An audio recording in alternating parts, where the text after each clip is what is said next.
The Nephilim are mysterious figures mentioned in the Bible, specifically in the Old Testament, in the book of Genesis 6, 1 through 4. The text says that in the days before the flood, the sons of God saw that the daughters of men were beautiful and took them for wives. The union of these two lineages resulted in the birth of giants called Nephilim. Nephilim surgery. The Nephilim are described as beings of great stature and strength. There are different interpretations as to who the sons of God were. Two of the main theories are fallen angels. Some believe that the sons of God were fallen angels who somehow took human form and united with human women, generating the Nephilim, descendants of Seth and Cain.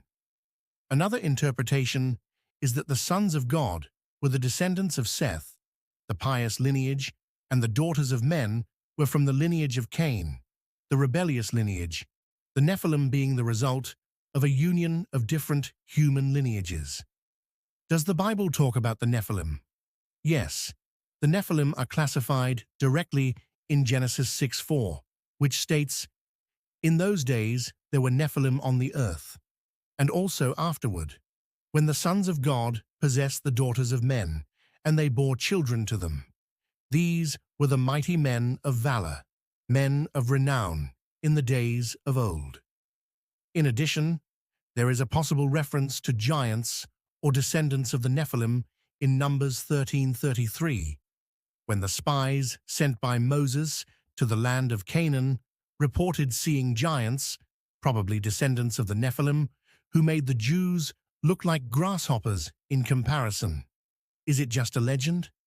The existence of the Nephilim is a controversial subject. The Bible briefly mentions these beings, but doesn't offer many details. For some traditions and biblical interpreters, the Nephilim are real figures, part of biblical history, before the flood.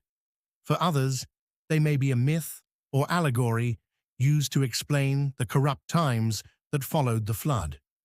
Outside the Bible, the Nephilim also appear in apocryphal texts, such as the Book of Enoch, which talks extensively about the fallen angels who rebelled against God and gave birth to giants. However, the Book of Enoch is not accepted as part of the biblical canon in most Christian traditions. What happened to them and their descendants? According to the biblical narrative, the Nephilim and their descendants were destroyed in the flood, Genesis 6-9, which was sent to cleanse the earth of corruption. The flood is seen as God's judgment against human wickedness and the actions of the Nephilim and fallen angels.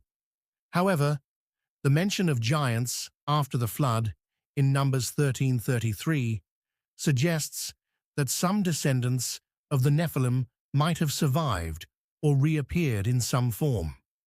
Tribes such as the Anakim, giants, were feared for their stature and strength and can be seen as descendants of these ancient figures. Conclusion. The Nephilim are figures shrouded in mystery, mentioned briefly in the Bible and with various interpretations about their origin and nature. Although they are part of the biblical narrative, the nature of their existence, whether literal, symbolic, or mythological, is widely debated among scholars, theologians, and archaeologists.